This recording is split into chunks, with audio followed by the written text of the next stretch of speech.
இன்றைய நிறைவு செய்தியாக இந்திய வம்சாவளியைச் சேர்ந்த சுனிதா வில்லியம்ஸ் அவர்கள் அந்த ஆர்பிட் அவங்க சொல்லக்கூடிய அதிலிருந்து பூமியை வெற்றிகரமாக வந்தடைந்தார்.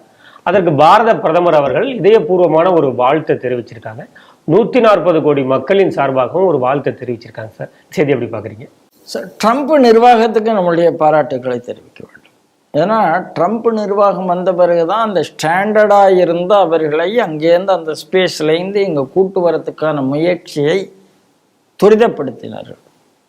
எலன் மாஸ்க் அதுக்காக நல்ல உதவி பண்ணி கிட்டத்தட்ட 300 நாட்கள் ஸ்பேஸில் ஸ்டாண்டர்டாய் திரும்புவோமா திரும்ப மாட்டோமா, நம்மளுடைய ரிசர்ச் வெற்றி தானா, 8 நாட்களுக்கு என்று ஸ்பேஸுக்கு போன ஒரு ஆள் 300 நாட்கள் தங்கிவிட்ட நிலையில் அவருடைய நிலை என்னவாக இருந்திருக்குங்கிறத நம்ம கற்பனை பண்ணி பார்க்கணும். ஆனால் ஒரு 300 நாள் அங்கே தாக்குப்பிடித்திருக்கிறாங்கன்னா அவருடைய அந்த மனோதிடத்தை நாம் பாராட்ட வேண்டும். அவர்களும் அவர்கள் கூட இருந்தவர்களும் நல்லபடியாக இன்னைக்கு அந்த திரும்புகிற காட்சிகளை அப்படியே கடலில் அதை இறங்குற காட்சி பார்க்குற எல்லாருக்குமே பிரமிப்பாக இருந்தது.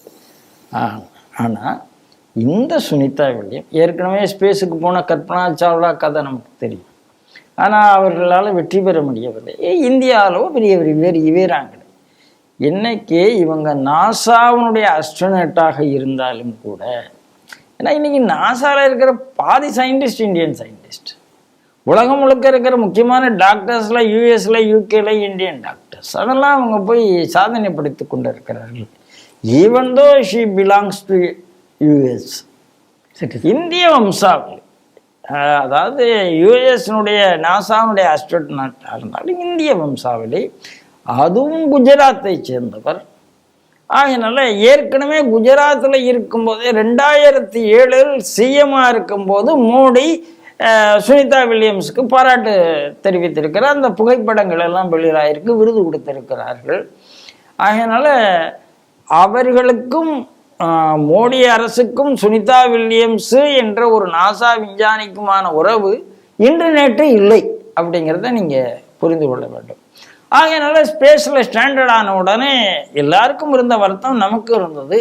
ஆனால் அதை செய்ய வேண்டிய வேலை இன்னொரு நாட்டை சேர்ந்தது.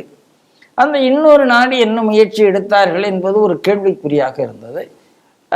ட்ரம்ப் வந்தார். எப்படி மோடி இங்கே நேஷன் ஃபஸ்ட்டோ அதே மாதிரி ட்ரம்ப்புக்கு அங்கே நேஷன் ஃபஸ்ட்டு.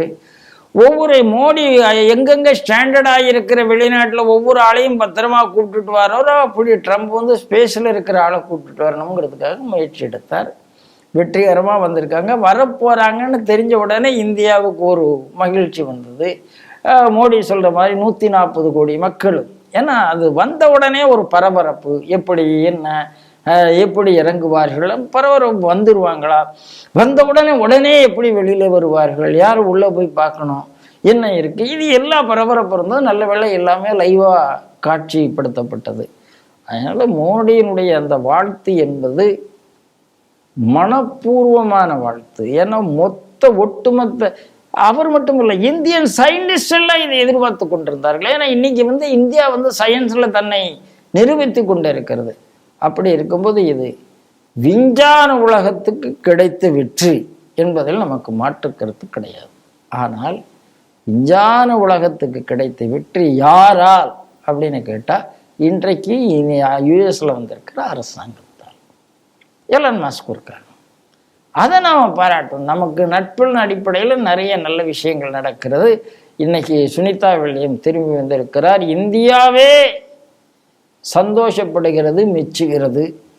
அந்த வகையில் மோடியினுடைய இந்த பாராட்டு 140 கோடி இந்தியாவின் பாராட்டு, ஷீ டிவியும் இதில் இணைகிறது.